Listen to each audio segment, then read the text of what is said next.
하나, 둘, 셋! 네, 안녕하세요. 저는 박준우 사범이고요. 저는 중국에서 1년 동안 사범 생활을 했었고, 그리고 국기원 시범단을 하면서 해외에서 약 한 15개국을 다니면서 시범 활동을 했었습니다. 지금은 용인 수지구에서 아이부터 성인들까지 지도를 하고 있습니다. 안녕하세요. 이나연입니다. 저는 미국 스탠포드 대학교에서 코치 생활을 했었고요. 2016년부터 올해 3월까지 태국 품새 국가대표팀 감독을 맡았고요. 지금은 한국체대 대학원에 다니고 있습니다. 안녕하세요. 김광수라고 합니다. 저는 현재 신촌에서 성인 외국인 전문 태권도장 운영 중에 있고요. 대학에서는 이제 시범단 생활을 했고요. 준사번이 같이 국기원 시범단 생활을 했었습니다. 안녕하십니까. 저는 조관희입니다. 저는 미국 수석 사범으로서 미국을 다녀왔었고, 그리고 현재는 강원도 원주에서 태권도장 관장을 하고 있습니다.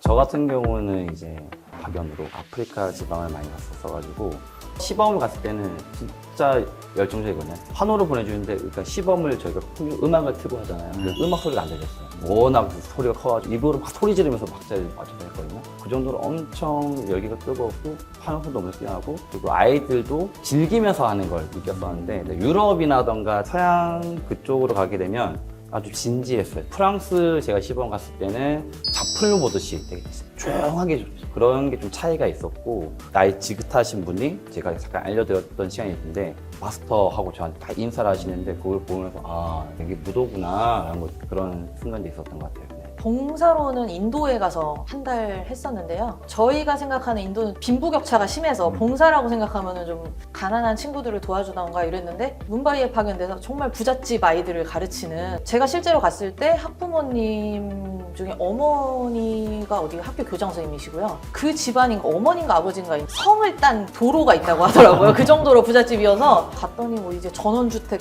그 안에 엘리베이터도 있고 집 안에 사원도 있고 해서 저희 사범 4명이 가서 과외처럼 다녔어요. 처음에는 이게 무슨 봉사인가, 갑자기 이제 봉사활동이 하고 싶어서 일을 다 그만두고 제가 5개 도장을 파견을 갔었는데, 이게 뭐지 하고 와서 좀 약간 요즘 말로는 현타가 왔다 그래야 되나? 미국에서 갔을 때는 2009년에 갔어요. 배우는 친구들은 원래 태권도가 뭔지 알고 태권도도 많이 전파됐는데도 불구하고 가라데랑 태권도가 다른 게 뭐야? 뭐 이런 식으로 질문하는 사람 정말 많았고요. 가장 충격적이었던 게 좀 태국이었어요. 태국 뭐 겨루기 되게 잘 한다고 얘기를 들었고 어마어마한 거예요. 그 태권도 열기가 이거 한국인이 따라올 수 없는 열정이라고 생각될 정도로 거의 일주일에 한 번씩은 대회가 계속 있는 것 같아요. 저도 이제 뭐 여러 많은 나라들을 나가고 교류하고 있는 나라에서 매번 저를 초청해서 제가 가서 세미나를 해드리고 있거든요. 각국의 많은 나라 분들이 한국에 방문을 해요. 나라마다 굉장히 다른 특징들을 갖고 계시거든요. 뭐 남미 친구들은 굉장히 반응이 좋아요. 태권도 한 번도 안 해보셨던 분들인데 수업을 진행하는 내내 굉장히 호응도 좋고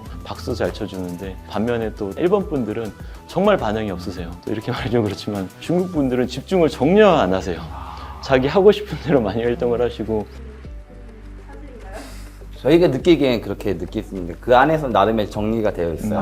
네, 그러니까 몰랐을 때는 왜 시끄럽고 왜 정리가 안 됐지 했는데 중국어를 알고 가서 듣고 하다 보니까 나름의 다 정리가 되어 있어요. 그 안에서. 네, 저는 그 오세아니아의 키리바시라는 나라를 다녀왔는데, 그 나라가 정말 안타깝게 20년에서 30년 뒤에는 없어지는 나라라고 하더라고요. 그러니까 해수면 상승이 돼서 내가 어떻게 태권도를 알려줄 수 있을까라는 걱정을 했었어요. 근데 그런 걱정이 정말 무색하게 너무나 진심으로 태권도를 배우려고 하고, 그 매트도 하나 없이 바닥에서 아이들이 저녁 늦게까지 저희를 기다리고 태권도를 배우려고 하는 그 의지에 아, 이게 진짜 태권도구나 생각을 했던 것 같습니다. 그렇게. 저는 되게 간단하게 인스타그램, 페이스북을 통해서 연락이 왔어요. 처음에는 너무 연락이 오니까 사기꾼이 아닌가 싶어가지고 기간이 1년이 되고 2년이 넘었는데도 계속 연락이 되니까 진짜 미국 생각하면 그분밖에 생각이 안 나는 거예요. 진짜 인턴에 넘어와라. 그래서 그렇게 갔었던 케이스가 있었던 것 같아요. 먼저 연락이 옵니다. 네, 먼저 그분이 이제 저 이렇게 해서 이력이나 이런 게 상당히 괜찮은데 해보시겠어요? 그래서 지금은 제가 몇 학년이라 안 되고 내년에는 될 것 같아요 했는데 계속 중간중간 연락이 계속 됐어가지고. 일반적인 케이스는 아닌 것 같아요. 보통 대부분 해외를 나가려고 할 때는 선배 소개라던가 아니면 교수님 소개로 제일 보편적인 것 같고, 재밌었던 케이스가 하나 있어서 이제 취업 비자 받기 좀 어렵잖아요. 나가는 현실적으로는 대부분 관광 비자로 나가서 이제 인턴 사범으로 일을 하고 이제 들어오는 때문에 그런 케이스인데, 제 친구 같은 경우에는 워킹으로 먼저 나간 거죠. 이거 취업 비자가 2년은 보장이 되잖아요. 거기서 이제 잡을 구해서 일선 도장에서 일을 하면서 합법적으로 2년 일을 하고 또 거기서 가능하면 2년 연장이 또 되니까 그런 식으로 해서 지금은 영주권까지 받았거든요. 캐나다에서. 이런 케이스도 되게 재밌는 것 같아요. 추천을 드리고 싶은 방법은 지금 제 친구처럼 자기가 직접 가서 부딪혀보고 2년이라는 기간 합법적으로 일을 할 수 있는 기간이니까 여기서도 일해보고 저기서도 일해보고 굳이 한 구장에 잡혀 있을 필요가 없어서 그렇게 하는 것도 또한 현명한 방법이시는 것 같아요. 요즘은 또 SNS로 많이 올라가요. 페이 얼마, 기간 얼마, 여기서 구해요, 연락 주세요. 그러면 중개인처럼 이렇게 해서 요즘은 그런 식으로 많이 올라옵니다. 국가대표 지도자 같은 경우는 사실상 뭐 대한태권도협회나 이런 데 공고가 안 나요. 그중에 예를 들어서 뭐 저 팀 지도자 잘하네 이런 식으로 스카웃이 될 수도 있고 아니면은 추천을 통해서 추천한다고 다 가는 게 아니라 이제 뭐 이력서를 또 보내겠죠. 이제 적합한가 그 나라에 외국에 나가고 싶은 학생들이 있다면 추천하는 거는 나가고 싶다는 거를 주변 사람한테 많이 알려야 돼요. 저는 교수님들께 항상 찾아가서 저는 외국 가고 싶습니다. 외국 가고 싶습니다. 진짜 밥 먹듯이 얘기를 했거든요. 제가 스탠포드 대학교를 갈 수 있게 된 계기는 실명 거론하겠습니다. 이재봉 교수님께서 자고 있었는데 8시 반, 9시쯤 아침에 전화를 해주셨어요. 스탠포드에서 코치를 찾는다는데 네가 하도 외국 나가고 싶다고 해서 전화를 해봤다. 지원을 해라. 영문 이력서랑 영문 자기소개서를 하고 스탠포드 대학 감독님이 호텔에서 이제 식사하면서 인터뷰하고 겨루기 한 명, 품새 한 명 뽑아서 갔거든요. 어쨌든 저희가 막 찾아서는 할 수 있겠지만 결론은 주변 분들 도움을 굉장히 많이 받으셔야 돼요. 제가 먼저 이야기 드리고 싶은 게 많은 나라들을 시범을 가면서 저는 도장 운영에 좀 관심이 많아서 너무나 재밌었던 게 각 나라마다 운영되고 있는 방법이라던가 그 어떤 사업적인 부분 어느 나라는 개인 사업을 차릴 수가 없더라고요. 스포츠 센터 안에 클럽식으로만 운영이 되는 거예요. 그런 것처럼 이제 각 나라마다 워낙 다르고 제가 희망했던 나라는 미국이어서 2006년도 때 나갔다가 2016년도 때 다시 한번 동일한 애틀란타를 나가서 한번 다시 한번 도장을 보게 되었는데 2006년도 때는 도장이 있긴 하지만은 그렇게 많지도 않았고 어느 정도 태권도만 교육을 해도 운영이 됐었었는데 10년 후에 그 지역을 갔었을 때는 굉장히 대형 도장들이 많이 있었고 애프터 스쿨이라고 해서 아이들을 그 학교까지 가서 도장 촬영해서 픽업을 해서 데리고 오고 뭐 문화적인 부분과 어떤 패션적인 부분 우리가 선진화된 어떤 나라를 따라갈 수는 있긴 하겠지만 태권도는 결국에는 많은 나라들이 한국을 쫓아오더라고요. 한국 사모님들이 뭐 많이 전파되어 있는 부분도 있기도 하고 내가 생각했던 태권도가 해외에서 가르쳐서 그런 게 느끼지 못하고 또 결국에는 이것도 결국 한국화되어 버리면은 내 비전은 여기 없다라는 생각을 들고 저는 다시 한국으로 돌아오게 되었거든요. 중국 같은 경우는 10년 전 태권도만 딱 가르치면 돼요. 지금까지 배웠던 기술, 태권도 지금 학과생들 같은 시범단, 품새 그런 것들을 내가 가서 되게 잘 가르칠 수 있어요. 좋은데 한편으로는 중국에서는 한국인의 도장을 찰 수가 없어요. 그 중국인과 내가 결혼하지 않는 이상 항상 어떤 중국 사람을 거쳐야 되고 뭐 어떤 그 협회에 등록하는 것도 굉장히 까다롭거든요. 사범으로서 중국에 뭐 체험이라던가 내가 지도자 능력을 올리기 위해서 가는 건 좋은데 거기서 도장을 운영하기에는 좀 어려움이 있다. 언어가 아닐까요? 다양한 문화를 받아들이는 넓은 마음. 그 나라에 대해서 어느 정도 기본적인 걸 알고 가야지 약 생각 없이 놀러 간다는 식으로 받아들이면 득 확률이 되게 높은 것 같아요.